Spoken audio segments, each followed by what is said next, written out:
1928 à La Ciotat. Oui. Et ce qui m'a étonné, c'est que donc votre nom, c'est un nom italien. Votre papa était né à, j'ai vu ça... À Rochiré, Oui. en Sardaigne. Alors ensuite, comment vous avez fait pour arriver en France avec eux? Je ne suis pas arrivé avec eux, moi. Ah. Je suis né à La Ciotat. D'accord. Mon père est venu en France en 1920. En 1920, c'est un immigré italien. Il s'est installé à La Ciotat. D'accord. Et il a effectué tous les travaux. Bien entendu qu'à ce moment-là, les immigrés avaient les travaux les plus difficiles, les plus... hein, voilà. Voilà, vas-y. Ça n'a pas changé. Alors, ensuite, votre maman, elle était née à La Ciotat. Elle s'appelait elle aussi Caroline Caro. Caroline. Caro. Oui. Donc, vos deux parents sont d'origine italienne. Oui, ma mère, oui, elle était d'origine italienne. Ma grand-mère, je me rappelle, il parlait un peu italien, tout ça. Oui, d'origine. Mais elle est née à La Ciotat. D'accord.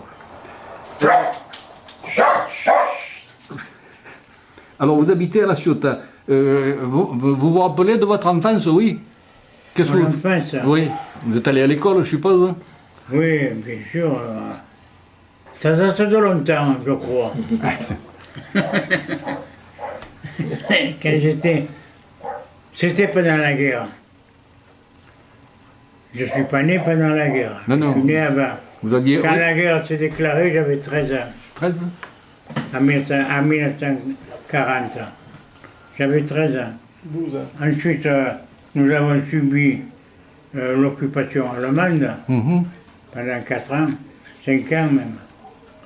Et dans des conditions très difficiles. Très, très difficiles. Parce que les Allemands, ils dominaient la France. C'était eux qui avaient le monopole de tout. Du cabanon jusqu'à la Tour Eiffel, c'était eux qui commandaient tout. Eh ouais. Complètement. Il n'y avait ni gouvernement, à part après qu'ils ont nommé Pétain, ni gouvernement, ni ministre, ni député. Il n'y avait pas de gouvernement. Il n'y avait pas d'armée. Oui, L'armée était inexistante à 100%. Donc, nous étions complètement malheureux, très malheureux. La moindre chose qu'on pensait, c'était la faim. Mhm. Il fallait manger. Oui, eh oui. Voilà, on n'avait rien à manger, on avait les cartes. On nous donnait des cartes avec pain 100 grammes dans la journée. Il y avait des tickets de pain. Oui, les tickets de rationnement, j'ai encore à la maison. C'est mon grand-père. Mais malgré tout, vous avez réussi le certificat d'études à ce moment-là? Oui, C'est bien. à la bougie. La bougie? Ah oui, le soir. Le soir, je sortais de l'école et les devoirs, je les faisais à la bougie à la maison. Voilà. J'étais très studieux. Je voulais apprendre. J'ai vu mon père dans quelles conditions il vivait. Je ne voulais pas arriver comme ça. Je voulais étudier. Je ne voulais pas être ingénieur, je ne voulais pas avoir une chose supérieure, mais au moins les bases de l'éducation. C'est bien. Et donc à ce moment-là, vous avez rencontré un couple de... Il y a un couple de chrétiens qui s'est un peu intéressé à vous? Si Oui. Vous avez lu ma vie? Oui? Vous l'avez lu? Oui, je l'ai lu pas... Non, non, mais j'avais construit sur un livre ma vie. Un livre? Et malheureusement, on est parti rapidement de Montagnac. Parce que j'habitais Montagnac. Et on est parti rapidement, ça fait que j'ai tout oublié. Ce que m'avait donné Maurice, ce que je possédais déjà comme information tout ça. Mais si l'on parle de quand j'étais jeune, je vivais à La Ciotat, et à 14 ans, J'avais 13 ans quand les Allemands sont arrivés. Mhm. Et à 14 ans, mon père m'a envoyé au travail, malgré mon certificat d'études que je venais d'obtenir. Parce que le certificat d'études, je ris parce que j'avais mon instituteur, il s'appelait Mariotti. Ah, tiens. Donc je me rappelle encore de l'instituteur. Ouais. Il me dit, Antoine, j'allais au tableau, et je connaissais pas, en calcul, je n'étais pas nul, j'étais nul. Alors j'étais là, je lui dis, si Antoine, si jamais tu réussis ton certificat d'études, je me fais curer. Ah. Alors, alors, je l'ai réussi, puis j'ai dit maintenant, vous me faites curer. Fous-moi le cas. Mariotti, j'avais une copine de classe qui s'appelait Mariotti, c'est une descendante. Ouais, non mais. Et donc c'est là que vous faites partie des mouvements de jeunesse catholique, hein, la Oui. JOC, la GEC, comme Oui, j'ai rencontré une famille chrétienne. Ils ont vu l'état de misère dans lequel je vivais. hein. Pas seulement pour manger, mais aussi les habits, les souliers, tout ça. Voilà. J'étais vraiment déshabillé complètement. D'accord. Alors, c'est pour ça que la famille chrétienne m'a orienté vers les cœurs vaillants. Je ne sais Mhm. pas si vous avez connu. Ah, cœur vaillant, rien d'impossible. Ah, cœurs vaillants, rien d'impossible. Ah oui, parce que bon, moi Cœurs vaillants, après les cœurs vaillants, quand j'ai repris le travail, j'ai adhéré à la JOC. oui, La JOC m'a appris ce qu'était le mouvement ouvrier. oui, c'est la jeunesse ouvrière chrétienne. Oui, jeunesse ouvrière Oui, je chrétienne. connais, oui. C'est là que j'ai acquis l'esprit de lutte de la classe ouvrière. Voilà. C'est à la JOC, le départ. Puis j'ai adhéré lorsque ça a évolué, quoi, plus tard. À l'ACO, l'Action catholique ouvrière. Oui. C'était les adultes. Là aussi, il a fallu voir un peu la situation là. Après, vous entrez au travail. Attention, moi, Ah, pardon. d'un coup, j'ai des trous de mémoire. Ah, Ça c'est- m'arrive. vous inquiétez pas. Excusez-moi, des fois, là, on Ouais, vient non, de parler de choses. Il m'en faut. Alors après, votre premier travail. Ça a été manœuvre maçon, dans des conditions terribles. Parce que j'avais 14 ans. Et il fallait monter les étages, tout ça, pétrir le mortier avec des choses, des algés à main. C'était tout à main, il n'y avait rien de mécanique à ce moment-là. C'était en 1944. Il y avait tout. C'est tout mécanique. Il y avait, on peut dire, on m'en fout. Vous vous rappelez quelle entreprise c'était? Vous vous rappelez où il y avait plusieurs entreprises pour lesquelles vous avez travaillé? Oui, Gilona. Gilone? Gilona Victor, il s'appelait mon patron. Gilona Victor, il m'a estimé beaucoup, souvent il m'a invité à manger.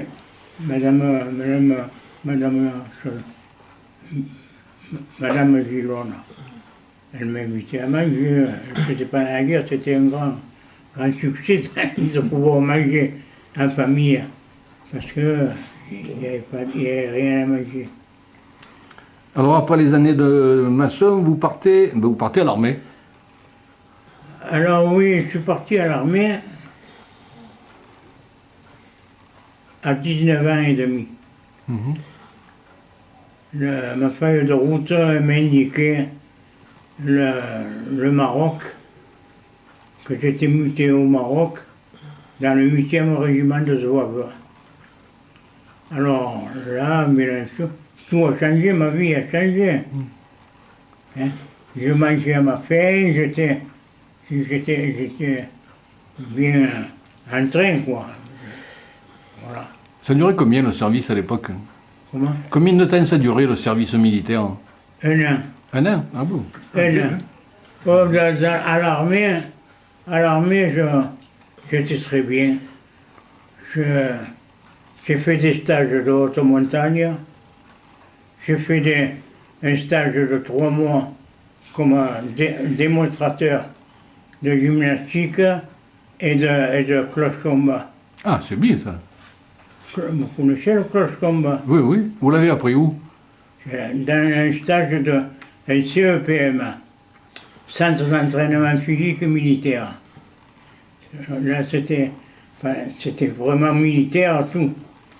Les structures, le combat et tout. C'était tout militaire, c'était la mort de l'adversaire. Ça peut servir, ça, syndicalement, après. Ah oui, le cloche-combat, c'est ça. Oui, oui, c'est mortel. C'est l'ossature du judo. Le judo, c'était les prises. On avait appris les prises. Mais on a appris aussi à tuer l'adversaire. Ouais, Claude Combat, C'est bon ou l'autre, hein. c'est le crack-maga de maintenant, presque. Alors, C'est comme ça. après l'armée, vous revenez en France? 3 mois ça a duré. Et après, après l'armée, lorsque je suis arrivé au campement, au 8e zouave, ils m'ont envoyé dans divers régiments faire l'instruction des soldats pour leur apprendre la gymnastique, le travail sur plateau, sur les natures et tout. La gymnastique et aussi le combat. Voilà. Ah, C'est moi qui leur ai enseigné comment. Vous êtes un homme dangereux. Non, mais ça ne durait pas longtemps. Ah oui, quand même. Ça ne durait pas longtemps, 15 jours. Oui. 15 jours, 3 semaines, pas plus. Parce que quand même, dans un an, on ne peut pas non plus en faire plus que... Oui, quand même. Hein? Pendant les guerres d'Algérie, c'était 36 mois le service. Après, ouais, mais ça n'est pas une... Pas 36, mais... Qui est la guerre, bonsoir. Qui est la guerre. Alors ensuite, pardon. C'est Nicolas. Enchanté. Ensuite, vous vous mariez. Je peux suivre, qui m'a dit. Alors pour me marier, j'avais une voisine qui était aussi malheureuse comme moi. Ils étaient une famille nombreuse, ils ne mangeaient pas, c'était pendant la guerre, ils ne mangeaient pas à la faim et tout. Et puis après la guerre, j'ai connu cette femme, Marguerite. On s'est mariés, mes parents ne la voulaient pas. Ah bon? Non, ils ne la voulaient pas parce qu'ils voulaient que je me marie avec une sarde. Ah. Ils avaient tout combiné, ils avaient tout, il y avait le nom, il y avait tout de la sarde. Ah, la maman Il fallait que je me marie avec une sarde. D'accord.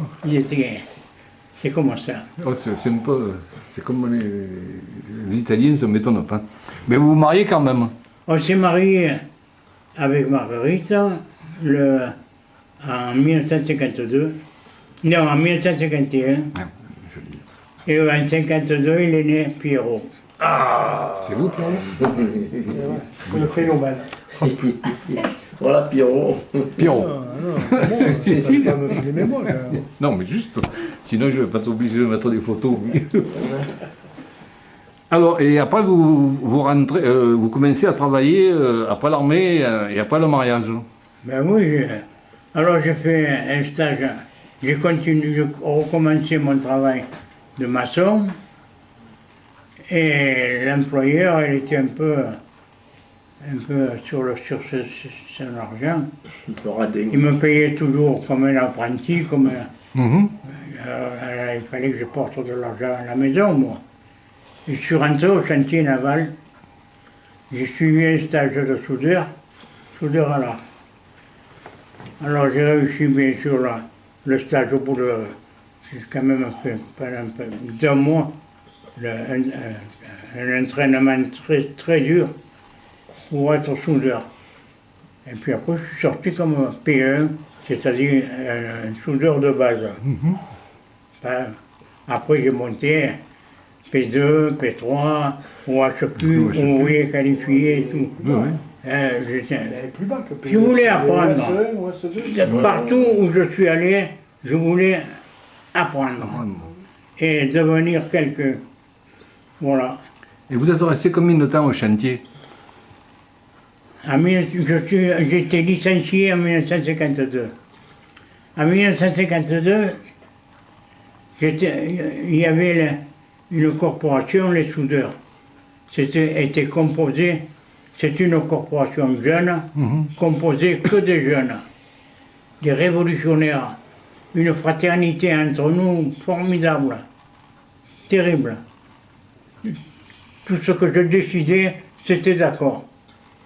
Ils étaient toujours derrière moi, ils ont vu ma passion pour le syndicalisme et m'ont nommé leur délégué. J'étais le délégué des soudeurs. C'est bien, parce que les soudeurs, c'était avant les J'étais soudeurs. pas seul, il y avait Bottero. Bottero, voilà. Je sais pas si tu l'as connu. Ouais. Hein? Et Bottero, il était délégué soudeur avec moi. C'était à la Ciotat, ça? À la Ciotat, oui. Non, il a dit le 5. À la Ciotat. C'était à la Ciotat qu'il a démarré au chantier, à la Ciotat. Alors, la Ciotat, Oui. à la Ciotat, j'ai pas travaillé longtemps. D'accord. Comme soudeur, je dirigeais les équipes, quoi, j'étais délégué, mais il fallait que je m'en aille. J'étais trop gênant. Alors, on était en réunion, on est comme les diverses corporations, soudeurs, charpentiers fer, riveurs, tout ça. On était ensemble dans la salle, en train de discuter. Au bout d'un moment, le directeur se lève et il dit « Excusez-moi ». Je dis « Ma foi, il a envie de piquer un coup ». Je Confonds, là, non? je dis « Ma foi ». Il sort, C'est à la Seine. il va dans la cour, il y avait 300-400 ouvriers dans la cour. Et l'association. il va au milieu des ouvriers. Au lieu d'aller au cabinet, il est allé au milieu des ouvriers et il s'est pris des gifles. Non, c'est des choses qui arrivent. Bien entendu. Il est allé les provoquer. Oui. Et c'est nous qui avons été licenciés. Photo lourde. Ouais, oui. Photo lourde. La photo lourde, vous savez ce que c'est. Hein? Oui, oui. Pas de congé payé, pas de préavis, pas de, Sans indemnité, sans droit au chômage. ni indemnité, ni rien du tout. C'est un peu- Jetés à la rue comme des mendiants, comme des feignants, des bandits, quoi. On était. Faut dire qu'à ce moment-là existait le macartisme.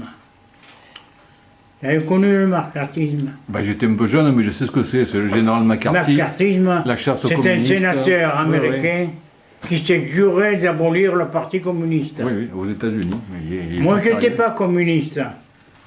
J'étais même un peu anti, parce que j'étais élevé dans le milieu chrétien et tout ça. Voilà. Les curés me disaient, attention, le marxisme, c'est le matérialisme. Nous, c'est le spiritualisme. Alors j'avais opté le spiritualisme. Mais de l'autre côté, dans ma cervelle, c'était le matérialisme qui dominait. C'était la lutte. Oui, parce que vous- La JOC m'avait appris ce que c'était la lutte, le mouvement ouvrier. Et voilà. Vous étiez délégué syndical CGT ou CGT. CGT? Ah, voilà, On l'avait pas j'ai encore- on toujours été CGT. Bon. Vous l'avez pas encore dit. Donc vous êtes viré, si j'ose dire, licencié une première fois. Après, si j'en crois ce que je dis, vous êtes parti à Dunkerque. Oui. Allez, Mais plus allez. personne ne me voulait dans la région. Ah oui, ça après j'ai... Dès que je me présentais, on cherchait des soudeurs, je me présentais. Bon, on vous écrira, monsieur Pest, on vous écrira. Et jamais on m'écrira, puisque j'étais interdit dans toute la région, je ne pouvais plus travailler. D'accord. Avec ma femme, pour parler de ma femme, c'était une femme formidable. Elle a subi tout ce que les licenciements et tout, sans protester ni rien. Elle a toujours suivi derrière moi. Elle était toujours derrière. Alors vous êtes parti à Dunkerque avec elle. Oui, on est parti à Dunkerque en 1954. L'année terrible. Oui. Hein. L'année où il a fait le plus froid qu'on a pu connaître. Ben oui. Ça, Les oliviers gelés, Tiens, ici dans la la région. phrase de mon grand-père, qui était... Ouais. Il y a même René Mer une fois qui m'a dit il y en a qui ont vu geler le port de la Seine. Là, Oui. j'ai Et en vu 1954, de l'eau salée. Deux fois, on l'a vu. Excusez-moi, on blague là. Quand il y a eu le licenciement en 86. Mais à Dunkerque, il devait faire encore plus froid qu'ici. j'ai travaillé comme soudeur. Toujours. Et on demandait des soudeurs de partout. C'était les corporations d'avenir, Ouais, c'était plus la soudure. le rivetage, c'était fini. Comme maintenant d'ailleurs, toujours. Hein. Toujours. On remplaçait les rivières C'est ça. Ouais. pour construire les bateaux. Et ma foi. Alors, à Dunkerque, je suis resté 4 ans. 4 ans. Là aussi, vous étiez délégué syndical ou... Ah non, j'étais plus. Ouais. Je m'étais un peu retiré. Oui, ça vaut mieux. J'ai informé. Hein, dans mon langage, c'était la lutte quand même. Je les appelais à la lutte. Je les appelais à la lutte. Je ne la menais pas moi. Je n'étais pas délégué. Hein. J'étais seulement un ouvrier comme les autres. Et nous avons eu avec ma femme un deuxième enfant. Mais ça, c'était la Ciotat. C'est gérant. Et il est mort à 3 mois. Il est mort à 3 mois.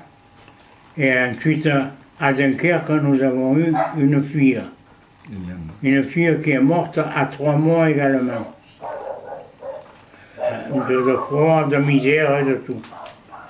Et pourtant, à Dunkerque, je gagnais bien ma vie. Je percevais une indemnité de déplacement, en plus de mon salaire. On vivait très bien. Malheureusement, on a occupé le chantier. On a occupé le chantier, on s'est battu contre ça. Ils nous ont amené les gardes mobiles, parce qu'à ce moment-là, ce n'était pas les CRS. C'était les gardes mobiles avec les fusils. Et on leur a filé la raclée à eux. On s'est battu, ils ont perdu, et ils ont été pour défendre la préfecture. Ils se sont mis avec le fusil là, à défendre, comme si on allait attaquer la préfecture. On s'en foutait de la préfecture. C'était le chantier qui comptait pour nous. Il y en a qui proposent les envahir aujourd'hui. Voilà. Je ne sais pas combien de sera, mais... Et donc, vous êtes encore licencié? On était licencié après le mouvement qu'on avait occupé le chantier. Malgré qu'on s'est battu avec les gardes mobiles et tout, on a quand même une grande partie, surtout les Turtadins, parce qu'il y avait une équipe de Turtadins qui montait avec moi. D'accord. C'était des gars très bien de la Turta. Et alors on était licencié. On était licencié, on est retourné, je suis retourné dans le Midi. Oui. Et dans le Midi, j'ai eu la chance de travailler pour les entreprises sous-traitantes. Voilà. Alors, bien entendu, je ne pouvais pas rester sans rien faire. J'ai organisé les entreprises sous-traitantes. Il y avait quand même 300-400 ouvriers. Hein. C'était important. C'était les meilleurs ouvriers, des ouvriers très qualifiés, que ce soit les soudeurs, charpentiers, riveurs. C'était toutes les entreprises sous-traitantes et très qualifiées. Et là, en 1967, j'ai demandé à rentrer au chantier. Ah, excusez-moi. Là, les entreprises sous-traitantes, après... J'étais un ouvrier du chantier. J'ai marqué la SCOP. Vous avez fait partie d'une société... Non, mais ça c'était la Sûreté. D'accord, oui, voilà. Oui, c'est vrai. On est toujours là, Là, la Sûreté, ils nous avaient licenciés. Oui. Photo lourde et tout.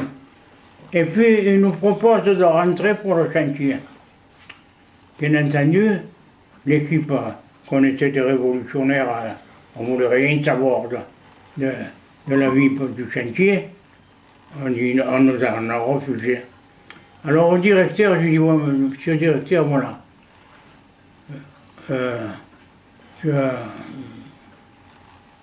Je formerai, on demande qu'il existe une coopérative ouvrière. Ah non, non, c'est pas possible. Dans le régime que nous vivons, on ne peut pas avoir de coopérative. Tout ça. Alors, bon, merci, allez, ça va rester là. On va discuter, on a discuté, puis la coopérative. Alors, on a bien sûr eu la comptabilité, l'administration et tout, il a tout fallu travailler pour former une coopérative, c'était pas un petit travail. Et on est arrivé quand même à avoir une coopérative, on avait plus de patrons. Ça a duré 2 ans. Oui, de 59 à 61, je vois. Oui, ça a duré, je sais pas. Moi. Comment elle s'appelle? Vous vous rappelez le nom de l'entreprise, de la coopérative que vous aviez créée, elle portait un nom? La SCOP. La SCOP, tout court. La SCOP, ça D'accord. s'appelait. Que la Seine, il y a... Société coopérative ouvrière. Oui, oui, c'est... Alors après, à la fin de la SCOP, vous retournez à la Seine, enfin vous arrivez à la Seine en 61. Enfin, vous retournez à la Seine. En 61, et puis en 67, j'étais encore licencié. Je le dis. Oh, attendez, parce que là, quand même, de 61 à 67, vous êtes le Ah, non, je travaillais alors, puisque les chantiers ne me voulaient pas, Oui, je travaillais pour un ferronnier d'art. ah, ben, vous voyez, on aurait pu faire un truc comme ça. La ferronnerie d'art, j'ai appris la ferronnerie d'art avec, bien sûr, en travaillant. C'était pas une école. En travaillant, j'ai appris la ferronnerie d'art. Vous vous rappelez le nom de l'entreprise de ferronnerie? Oui, je ne me rappelle plus. Non, mais c'est pas... Non, je ne me rappelle plus. Parce que c'était une entreprise de ferronnerie à l'autre là. Parce C'est que... pas Ranise? Ranise, c'était. C'est pas Ranise? Non, Ranise, c'était un patron sous-traitant. Oui, qui était à 5.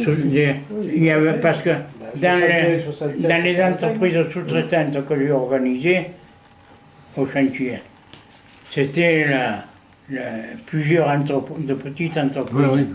Grimaldi, Ranisa, il y avait plusieurs petites entreprises. C'était tout des... Après, j'ai réussi à regrouper tout ça. On était quand même 300 et on a même formé un comité d'entreprise. Il fallait avoir 50 ans. 50 salariés. À l'époque, Bon, on tenait, il on fallait a avoir- formé un comité d'entreprise. Parce qu'après, de 61 à 67, vous êtes quand même le secrétaire général des syndicats CGT de la Seine. Oui. C'est bien, c'est le secrétaire de l'union Je locale. vous l'ai quoi. dit, ils ont vu mon engagement Oui, que j'avais pour le syndicat. Mon engagement m'a porté au secrétariat général de l'union locale. c'est ça, oui. Et vous vous rappelez le nom des copains de l'époque, hein? Des copains. Des camarades de l'époque qui étaient avec vous au secrétariat? Oui, Conac, Dimo. Déjà, oui, d'accord. Il y avait Dimo, Conac. Razoli, c'était pas Razoli. Écoutez, ça fait trop longtemps. René Dauban. Dommage. Les noms, je me rappelle, mais quand vous êtes parti, je ne me rappellerai plus votre nom. Moi, c'est pas important. C'est vrai, là. J'ai une mémoire qui fait un certain Non, affaire. mais- Et Jackie Debac, Ah, René oui. Dauban. René Dauban. Vous, René, parce que je le connaissais bien, René aussi. Lui aussi, Ah ouais. il a longtemps été à la C'est fin de sa mon vie. meilleur copain, René Dauban. Jacques, il était- D'ailleurs, sa femme, elle m'écrit souvent. Oui, C'est Jackie Debac, sa femme. Debac. Jackie Debac, que Ouais, sa femme Jackie qui Debac. restait en relation avec elle. Jackie Debac, il est mort aussi. Il avait fumé sans arrêt, il est mort. Il est mort. Mais sa femme a toujours les contacts avec moi. c'est bien. Encore. Oui, il a Lydia. posé- Elle habite à Saint-Cyr. Daubin, il est mort il y a 3 ans, à peu près. Ouais, à peu près. Ouais. Ouais. Sacré René, c'était une drôle. Alors, après ça, je vois 1967, troisième licenciement. Ah ben, c'est la Seine. Voilà, c'est une... J'étais en train de souder à la chaudronnerie. J'étais en train... Le chantier m'avait embauché. Mhm, ben oui. J'avais fait la demande au chantier et ils m'ont accepté. J'ai dit, ça m'étonne. Tant pis, Ils avaient besoin de monde. j'étais content. Ils avaient besoin de En soudeurs. 67, Ils avaient besoin de soudeurs. Alors ils m'ont embauché. Et j'ai continué à m'occuper des entreprises sous-traitantes. Je les ai rassemblées et tout. Et les revendications, les luttes, tout, l'arrêt de travail. Ça ne pouvait pas durer. Et vous êtes encore licencié. J'étais en train de souder les lance-fusées du sous-marin en haut du table. Les tubes à lance-missiles. Mhm. J'étais en train de souder et il m'arrive le contremaître que j'ai dit là tout à l'heure, qui était très gentil. Ouais, j'aurais pas mon... Voilà. Il était très gentil ce contremaître. Il m'arrive, il dit Antoine, il y a le directeur, il te demande. Je dis, ah ouais, qu'est-ce que j'ai fait? Il te demande. L'erreur que j'ai faite, c'est de monter tout seul, Mhm. d'aller voir le directeur tout seul. J'aurais pu prendre un délégué pour me faire accompagner, qui me serve de témoin, ou un ouvrier, n'importe, quelqu'un qui me serve de témoin. Parce que dans l'état où j'étais, moi, c'est facile, moi je virer le bureau là, sur la gueule. Hein. Mais après, ça s'est pas fait. C'est pas très chrétien. ça. Non, non, j'arrive dans le. Me dit, Monsieur Pess, voilà, je suis obligé d'arrêter les collaborations que nous avons. Vous êtes licencié à partir de maintenant. Ah, à l'époque. À partir de maintenant. Pour faute grave.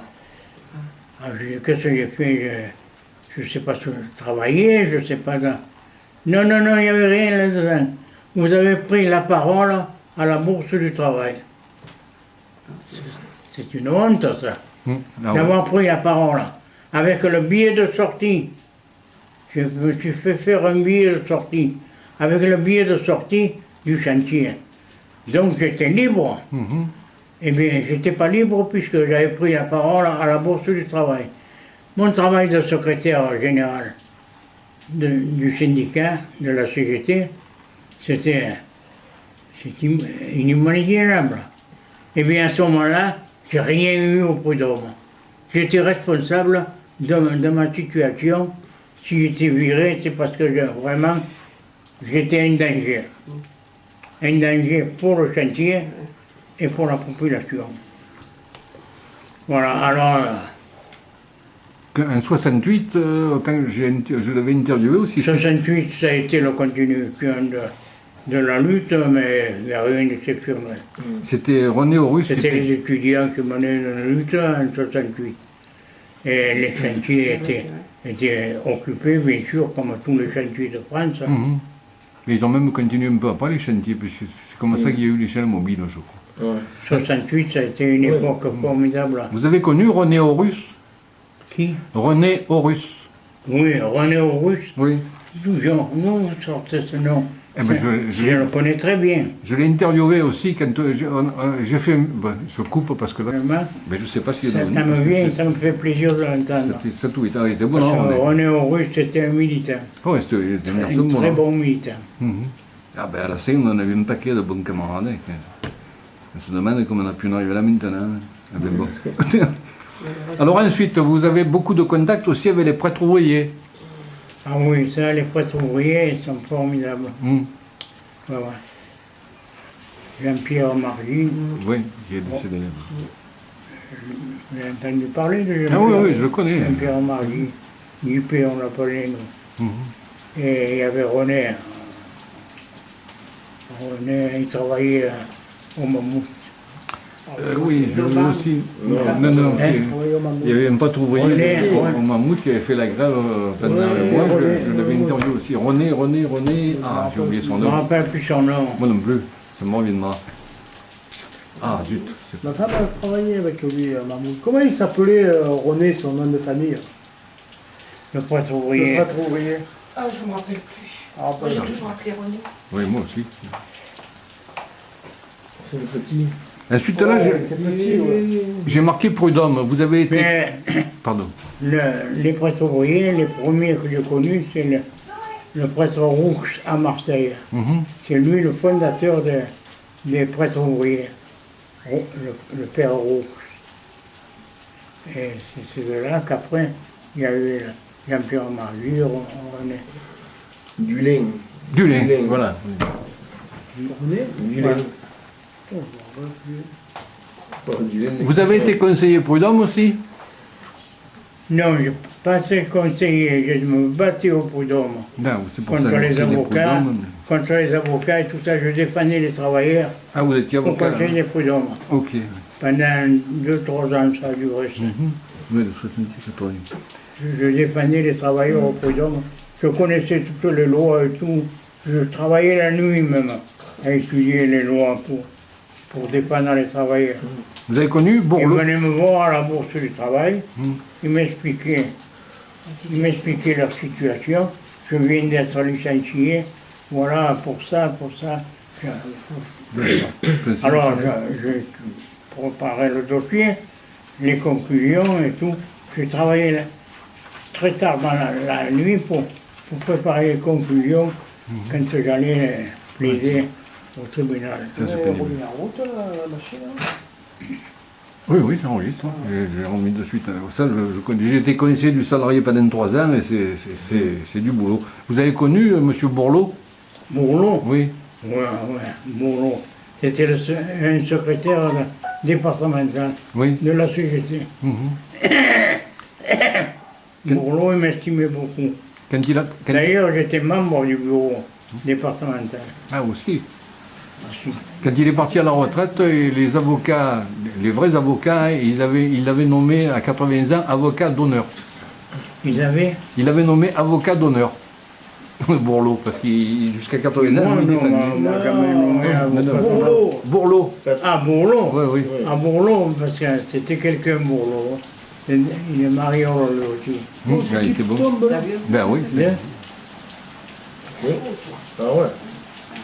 Alors, je vois aussi que, quand même, tout à l'heure, vous avez dit que les communistes, vous n'étiez pas trop d'accord, mais là, je vois engagement politique, PSU, Oui. vous avez été avec... Parce que j'estimais que le Parti communiste, à la Seine, il dominait la ville, mais le dominait un peu à sa manière. Ça ne me plaisait pas. Et comme il y a toutes choses qui ne me plaisent pas, j'attaque. Voilà. Alors j'adhère au PSU. Rien que pour emmerder les communistes. Voilà. René Paul, Maurice Paul, Paul. Maurice Paul. Maurice Paul. Hmm. Et Maurice Blanc. Voilà.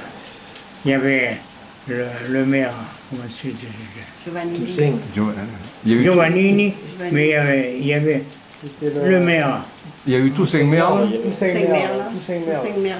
Il y a eu, dans l'ordre, il y a eu Toussaint Merle. Ah, Toussaint Merle. Philippe Giovannini, Voilà. après, oui. Il y avait Toussaint Merle pour l'emmerder lui aussi. J'ai adhéré au PSU parce que je ne les trouvais pas assez révolutionnaires, le parti. Et il s'est présenté sur une liste. Oui. Voilà. Non, ça, je l'ai pas. Hein Il s'est présenté sur une liste. Mais pas la élections Seine. cantonales. J'ai conseillé Aux municipal élections. à Aux Montagnac. élections, tu t'es présenté sur Ah, mais une je me liste. suis présenté aux élections, les élections départementales, Cantonal. Cantonal. c'est- régionales, Cantonal. cantonales. Ouais. Et vous êtes resté au PSU jusqu'à... Jusqu'à Tito. Oui, avec le PSU, c'est Rocard. Et après, alors, en 81, j'ai adhéré au Parti communiste. Ah, quand même. En 81, 81. Avant. Ah, non, en 1981, j'ai adhéré. C'est pas quand Mitterrand a été élu que tu Eh bien, c'est Mitterrand en 81. c'est ça. Hein. C'est Mitterrand. Ah ouais. Mais Faut écouter avant. François Mitterrand. Ah ouais. Et après, je vois que alors, vous êtes parti à Montagnac en 1990. En 1980. J'ai bon, là? Non, pas 90. Bon, ah. Je me rappelle. Avant, je suis parti. Oui. En 1980. 80. Moi, à peu près, ouais, vers 90. Mettons à 90. En 90, j'arrive à Montagnac. C'est un village en ruine, Mhm. complètement en ruine. Excusez-moi, je vous coupe. C'était Pourquoi vous êtes parti à Montagnac? attendez, justement. Oui. Il y avait une équipe de Sûreté, à la Sûreté, qui habitait Montagnac. D'accord. Ils étaient en train de reconstruire le village. Et moi, bien sûr, je me suis intégré à eux et j'ai travaillé pour reconstruire le village. J'ai acheté ma maison, 120 francs. Combien? Acheté.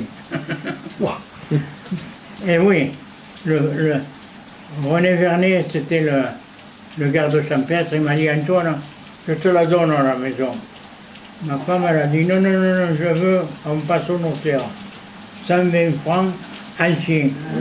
C'est quelques centimes de maintenant. Mais seulement c'était un poulailler aussi. Comme j'étais maçon, Ouais. j'ai tout refait, les carrelages, les planchers, les carrelages, le béton, tout seul. Et puis après, ils sont venus, mon fils, m'aider à construire la maison avec un copain.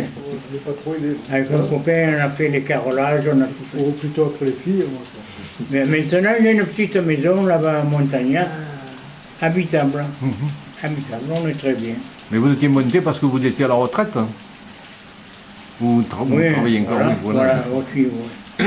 Oui, c'est parce que j'étais à la retraite. Il n'a pas été élu à Montagnac. Et vous avez été conseiller municipal. Non, j'étais au conseil Pendant, municipal. pendant 3 mandats.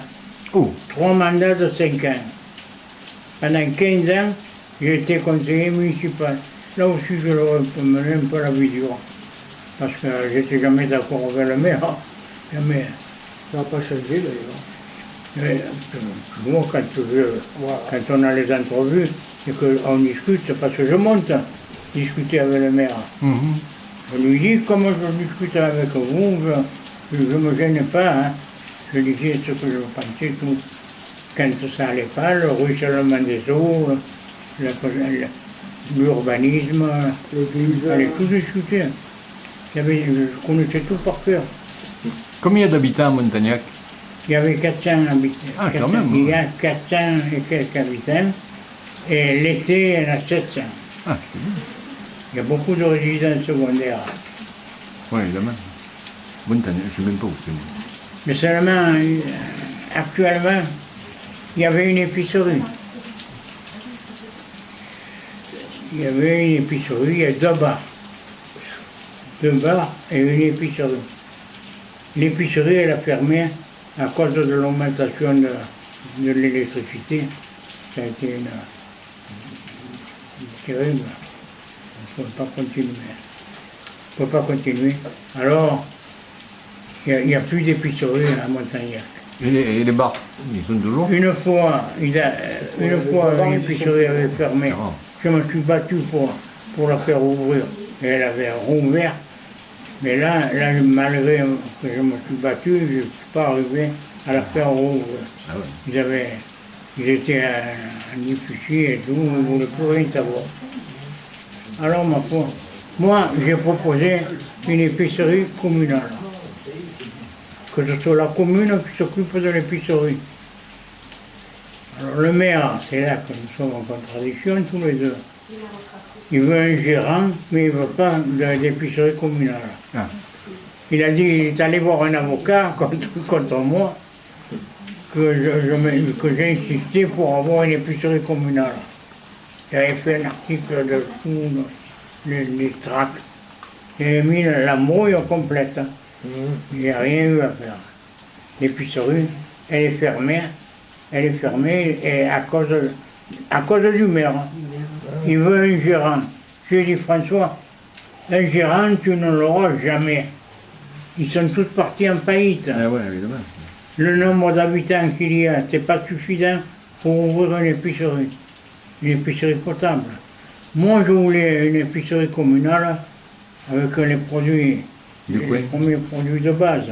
Hein, le sucre, le café, ce qu'il fallait, quoi. Pas de pièces à frotter, ni d'estrade.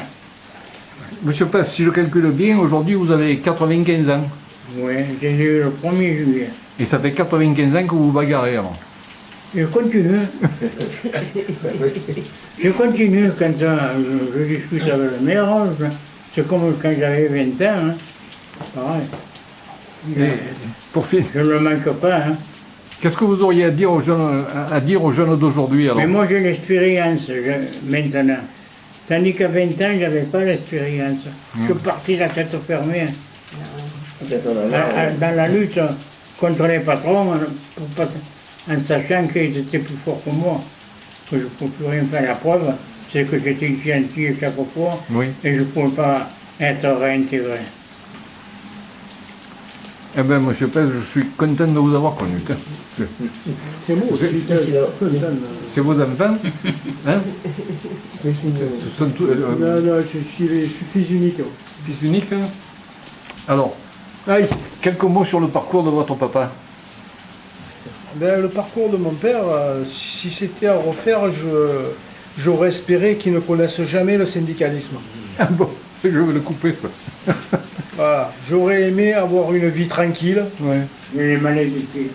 J'aurais aimé avoir une vie tranquille où c'est qu'avec tout son savoir et toute l'intelligence qu'il avait, il aurait certainement pu finir contremaître au chantier et avoir une vie plus sereine que ce qu'il avait, quoi.